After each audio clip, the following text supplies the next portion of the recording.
Hey, welcome to part 2 of my video vlog about the murals being put up in Utica. Today we're going to talk about what we can expect from future murals.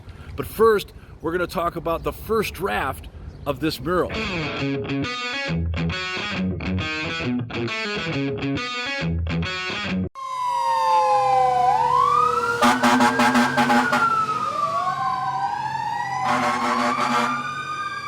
Welcome to part 2 of my vlog about the murals being put up in the city of Utica. And in video 1, part 1 of this vlog, we learned more about the artist, Wendy Popko. And as you can see behind me, she's making a lot of progress and getting very close to being complete with the first mural.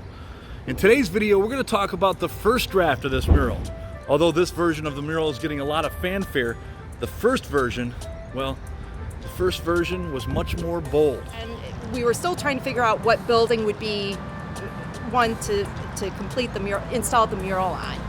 And so we went through that process. They asked me to meet with the DDA because this is a DDA program, funded program. So I went there with my sketches, designs, ideas, and that's when they said, oh, you know, we're thinking about the WeatherTech building, and so I came up with a couple more drawings. I came up with I think 8 maybe different sketches, just trying to figure out the flavor that they wanted to go with, the vibe.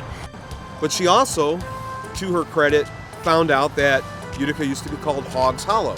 I did a lot of research on the community, and I found out about, you know, the nickname for this community was Hogs Hollow, and it wasn't so much for the packing plant that was up the road years ago, but because of the wild boar that used to be hunted through this area. So I thought that was really neat. So her first concept, which I absolutely loved, I don't know if you had the opportunity to see it, but it's a huge pig head, and it's like cropped at the snout, and the top of the head took up literally the whole building. I thought it was bold, and I thought it would be an instant landmark, you know? Let's meet at the pig, or something, you know? I thought this is just gonna be crazy. Everyone did not share my enthusiasm for that concept. It was really cute, huge giant pig, and real colorful and everything, and that was all rendered out. I think this concept started with the huge pig head. Wendy knows I like things that are a little bit more bold, and Mayor Tom and a couple other folks were looking for concepts that were a little bit more, you know, sedate.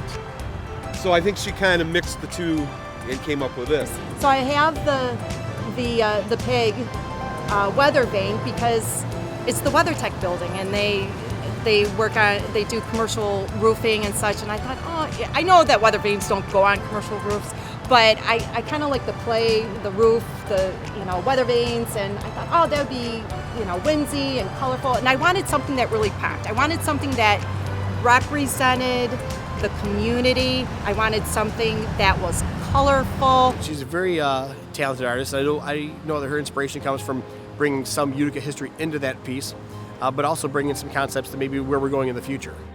And although this first mural does encapsulate Utica, Mayor Dion says don't expect future murals to be similar. You will see something different on every mural. There won't be a theme in the city. We're going to try to get away from the idea of making it just about Utica. So if someone came up and drew something really abstract, we'd be for that as well. Obviously, we don't want to touch any historical architecture or bricks, so we're kind of limited because we really only want to keep it on brick that's already been painted, you know, where we're not actually impacting anything historical at all. Well, we have a couple other buildings that are in contention for receiving murals, and they're being bidded right now, and the artists are being vetted.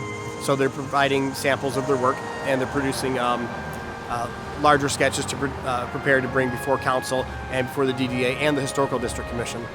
Really, the only official artist is Wendy. We're in works with another artist right now named Max to do the steampunk wall, which is right behind me. The second one isn't dependent upon Wendy finishing the first. They will be sharing the scissors lift that's been provided us by our friends at USA Tire, which is great to have a little community business like that with assets to be able to donate. It's a much smaller building, not nearly as tall, so our artist that's in line to do this work could certainly use a ladder for the early portion of the project. Yeah, nothing's final yet. The Downtown Development Authority has not, given its approval yet. We had our first meeting with the artist Thursday, a couple days ago, and everything went well. Very similar to Wendy.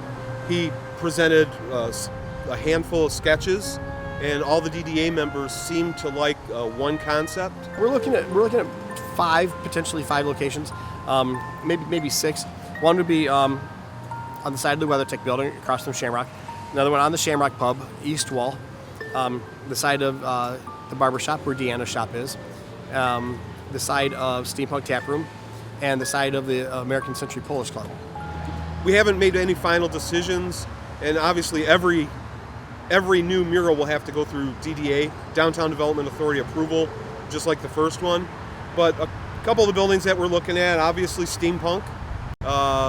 Several of the artists have suggested that they'd like to paint on the fire station wall. One artist was really interested in doing the backside of the library. I think there's some technical issues with that because the brick has never been painted. And we got a lot of different people. I have 12 members on the DDA that need to say, thumbs up to this one. And so with different minds, different opinions, and all these different entities involved, it's not necessarily a fast process, but it can be resolved in a short manner. The goal of putting murals in the city is to make it a destination point. We have Jimmy John's baseball now, which is great. That's given us an identity and a connection to baseball. But this adds to the depth of what Utica is. The ballpark's brought a lot of people in, but now we have a lot of foot traffic in the afternoons. Every Thursday, Friday, Saturday, Sunday, we get a lot of people downtown that weren't in Utica 4 or 5 years ago. And now because of the ballpark, we're getting this influx of pedestrian traffic. And when they're here, we want to let them see that we are a place worth staying, more than just the ball field.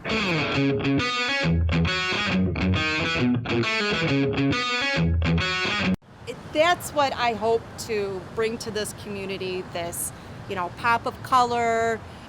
It has historical value, historical sense to it, but then it has a little bit of modern twist to it. And so that's what I was hoping to bring to the community for their first public art piece. And I'm just so honored to be the first public artist for the city of Utica. I mean, that to me is, that in itself is like, oh, I'm the first one. That's so cool. I loved the pig head. I loved it. But it was pretty out there. It was a photorealistic pig's head, but it was humongous.